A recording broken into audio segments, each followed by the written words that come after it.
Hello everyone, this is Billy Bedlam 66 again. For those of you who watched my first video on the great harlot slash daughter of Babylon, that was part 1. Thank you for viewing it. This is a little bit different thing here. This is a mystery show I'm doing right now. So it's a little bit different than the last one. The last one was more religious, end times type of thing. But let me kind of describe to you what this is. The Vigilant Citizen, which is vigilanttcitizen.com, they have a thing about this girl who was found dead last year in a hotel in Los Angeles. It's called the Cecil Hotel. I briefly remember it. I think I've actually driven by it when I've been downtown LA. We worked on a number of films out there, and I know that I'm sure we worked down that area. It was the late 80s, so it was a long time ago. But the place sounds familiar. This case happened in February of 2013. This girl, Elisa Lam, she appears to be an Asian girl, a 21-year-old student from Vancouver, Canada. She was found dead inside the Cecil Hotel's rooftop water tank. Now, according to the LA County coroner, they ruled the death an accident due to drowning, and they said there was no trace of drugs or alcohol were found during the autopsy. But the person who wrote this article says there's much more to this story than what's implied by the police reports. They go in to talk about the elevator surveillance tape that was recorded only a few moments before she lost her life. I've watched this video. Man, she was acting really strange, and at one point in the video, she acts like she's talking to somebody. It's really strange. I'm going to see if I can download this video. It's of this elevator footage. It's all over the internet. I'll see if I can put it like in a part 2 or whatever. But yeah, she starts really acting weird. And looking at the video, she gets out of the elevator, back in, gets out of it. Then the doors close. And, when she was in the elevator, she was pressing all the buttons, and anybody with any common sense knows you press all the buttons, that thing's going to shut down on you. It's not going to work. At one point, she looks around like she thinks that somebody's watching her or she's trying to hide from someone. And at one point, she's flailing her arms around like you do when you're talking to somebody and you're using your hands to communicate with them while you're talking. She does that. And then the door's shut, and then the elevator looks like it's working again. It just up and starts working.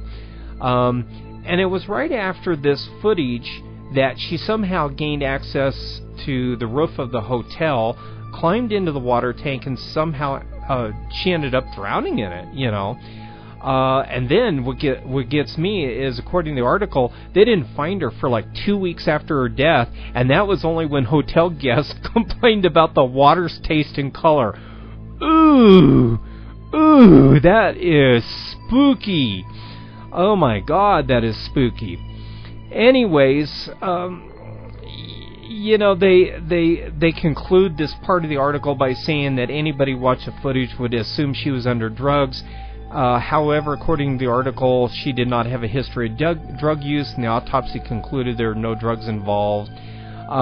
So, basically the idea is this thing is very mysterious. Now, this hotel, I do know, it took me a while to kind of put it together. Like I said, I think I've driven by it before when I've been out there in Los Angeles. I didn't know this particular hotel was the one with the dark history. I didn't realize that. But this is the one that the Roger Ramirez, the Night Stalker, lived in 1985. And then there was also somebody else. Jack Unterweger, who is a journalist covering crime in Los Angeles for an Australian magazine. And this is back in 1991. And he was blamed with killing 3 prostitutes in Los Angeles while being a guest there at that hotel. Yikes! And according to the article, they talk about how in the 50s and 60s, this hotel was a place that was known for people to jump out the windows and commit suicide. It's like, whoa. They go in to talk about different people that committed suicide, like a Helen Gurney, who was in her 50s, she leaped from a 7th floor window. That was in October 1954. Julia Moore jumped from an 8th floor room window in February of 62. Pauline Otten, 27, jumped from the 9th floor after an argument with her husband, October 62 again.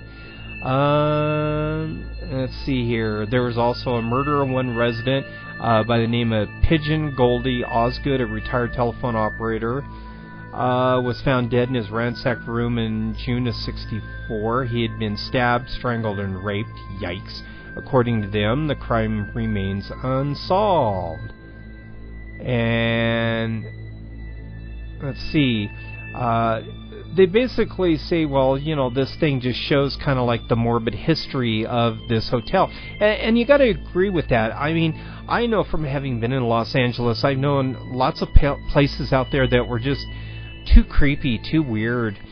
You know, they had that institute north of Los Angeles that was associated with Scientology, but it was also like a CIA MK Ultra place.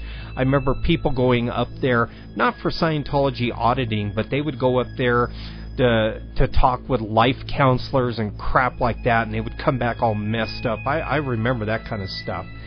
The article goes on to reference a movie called Dark Water. I never saw this movie. But they say it's eerily similar to the story of Elisa Lam, and it was a 2005 horror movie. They talked about the main character, Dala, however you pronounce that. Main protagonist of the movie moves into an apartment building with her younger daughter, Cecilia. Both these names are relevant, blah, blah, blah. Black Dahlia is a nickname given to Elizabeth Short, a woman who is a victim of a gruesome murder in 47, one that may have appeared to be ritualistic. The case was never solved. They talk about how Cecilia is quite similar name to the Cecil Hotel, and after moving into the apartment in this movie, the main character notices dark water leaking from the ceiling in her bathroom. She ultimately discovers that a young girl named Natasha Rimsky drowned in the building's rooftop water tank, which caused the water to turn black. The owner of the apartment building knew about this fact but refused to take action. Elisa Lam's body was found in the water tank for over 2 weeks, causing hotel guests to complain about foul-tasting black water. Once again, ooh. Then it says the ending of the movie is also eerily relevant. The apartment building elevator malfunctions and the ghost of Cecilia's mother braids her hair. Is Elisa Lam's death one of those ritualistic murders that are synchronistically mirrored in a Hollywood movie? Well, I can tell you there's been plenty of Hollywood movies that, I mean, it's just weird. I mean, you wouldn't believe how close some Hollywood movies are to real events. Either the events, you know, were an exact duplicate of the movie, or there was just bits and pieces of the movie that matched the real events. I mean, it's just, that kind of thing is just weird. They had another strange occurrence according to the article. Now, I never did hear about this. I did hear about the girl being found dead in the water tank, but this part I didn't hear about, so I don't know. Maybe my local news didn't report on it. But they said after they discovered her body, it was shortly after this, that a deadly outbreak of tuberculosis occurred in Skid Row near Cecil Hotel. And they go on to talk about how people won't believe that the test kit used is called Lam Elisa. And Elisa is spelled exactly the same way in the test, and so is Lam. And I looked it up on the internet thinking, oh, come on, that's too much. No, it's true. Lam Elisa is a field test kit. Now, there's a test called a PPD, which is done in the emergency room and in some clinics. But the field test that the paramedics and such like carry with them is called Lam Elisa. Man, people, that's too spooky. That's weird. I mean, how do you put that together? I mean, that's really weird. And according to the article, the LA authorities ruled that her death was accidental and that she was, quote, probably bipolar, unquote. You know, come on. I mean, once again, we got cops making positions on a dead person that they know nothing about. They don't know she's bipolar. We don't know that she wasn't spooked by something. And maybe she really was talking to a real person outside the elevator going, hey, who are you? What are you doing here? Don't mess with me. I'm not messing with you. I mean, we don't know if she was having because there's no audio with this video. These are just basic surveillance cams that are video. We don't know. She might have been really talking to somebody, or maybe she was bipolars usually don't talk to people. It's usually schizophrenics. Maybe she was schizophrenic. We don't know. But what we do know is this stuff is spooky. And when you have those kinds of similarities, I mean, come on. You know, the other problem is that according to the reporter who out in LA who did the original article, and this website took from that article, the rooftop area is protected by an alarm system and the water tank is difficult to reach. They want to know, how did she reach this area and how did she close the water tank lid? Because the strange thing about this is when the firefighters took her body out, they had to cut the lid open to get down in there to get her. They couldn't get in the lid. Now, granted, firefighters are probably bigger than this girl, but still, how did she get in there? That's weird. I know that there is a tour in Hollywood. I never took it. I lived out there for 2 years, and I never did take the tour, but I heard a lot about it. And this guy will take people to all the areas in Hollywood and Beverly Hills, places like that, where weird things have happened, mysterious, suspicious deaths, hauntings, all that kind of thing. And, so it's quite interesting, because like I said, I never actually took the tour, but I did, talk to people who, did take the tour, and they said, yeah, they saw some really weird stuff, in some of these areas, and they heard about a lot of stuff. Some people are actually able to go into different homes that had been turned into tourist attractions where movie stars died, things like that, and they said they could feel stuff and things like that. Also, there was the famous Winchester House, if anybody remembers that. I read a book about it years ago. It was another place I never had time to go into, but it was open to tours, and this lady, she was the wife of the guy who invented the Winchester rifle, and she was told by a medium or a spiritualist, your husband's guns have killed lots of people. You need to keep building onto this house to house all these spirits or they'll come and get you. So she built onto this house for years and years until she died. And I've seen pictures of this house, and it's like everything's just cobbled together. I know people have been on tours through that house and said, yeah, they're spooky things. So, we don't know what... excuse me again. We don't know what really happened to Elisa Lam. We may never know. Did she jump into the water tank because she was on drugs and she thought she was going swimming? Did somebody put her in there? We don't know. We may never know. These are some of those mysteries. But they're worth examining because we go back and we examine these things, and sooner or later somebody is not going to worry about being chased by the government. They're going to come forward and they're going to say, yeah, I knew about that. The thing about it is there's a lot of Hollywood suicides, or what they say is suicides, later turn out to be murders, and people come out 20, 30, 40 years later and say, oh, yeah, I know who killed so-and-so. Yeah, everybody knew it, and they greased the palms of LAPD so no one would go to jail. Yeah, that happens all the time. But I do like what they state here at the end of the article.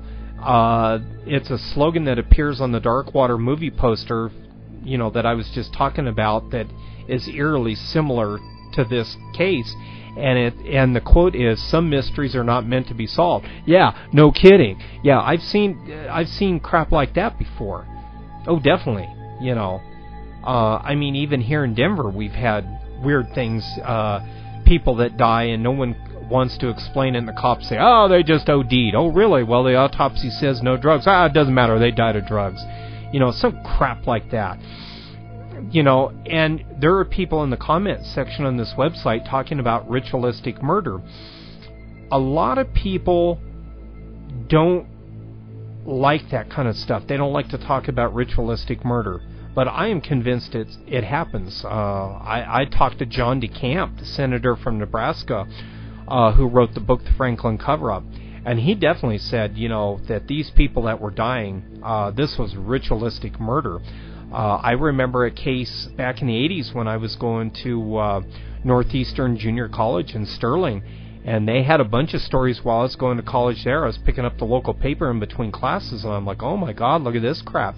And you had these daycare operators who were taking these little children out in the field and burning them on an altar. And this is up by, between Fort Morgan and Sterling, off in that area. And the cops were going nuts. They were trying to keep the whole ritualistic killing thing out of the media and everything, but the media was going nuts with it. So I definitely know that those kind of things can happen, and that people will be killed by sickos who think they're working for Satan. I don't know if they think they're going to get, their virgins or what the hell they're going to get by killing somebody, but you got people that are just nuts.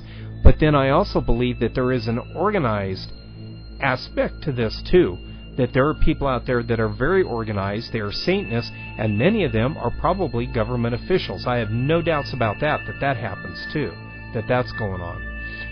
So, that's one article there. It's really a strange story. It's a sad story, obviously. I mean, it's just horrible to see people, die who just, they haven't done anything to anybody that we know of. They haven't hurt anybody, so why are they dead? Who killed them? What happened to these people? I think we all want to know that, everybody would like to know the answer to those questions. No one, and you hate to see someone so young. I mean, if it's some punk-ass bitch who killed somebody and then he or she ends up dead in a hotel room, who cares, They probably got what they deserve, but it doesn't seem like anything that I've seen so far that this girl was involved in anything. So why is she dead? It just, it's just too bizarre. So anyways, I'm going to go ahead and cut it off here, because I'm going to try and find some more. I've gotten a little bit of this stuff, but not much. But I'm going to try and find some more information to go along with this, and we'll see what we find. So anyways, this is part 1 of the Elisa Lam mystery death, and there will be more to come. And this is Billy Bedlam 66 signing off. Bye.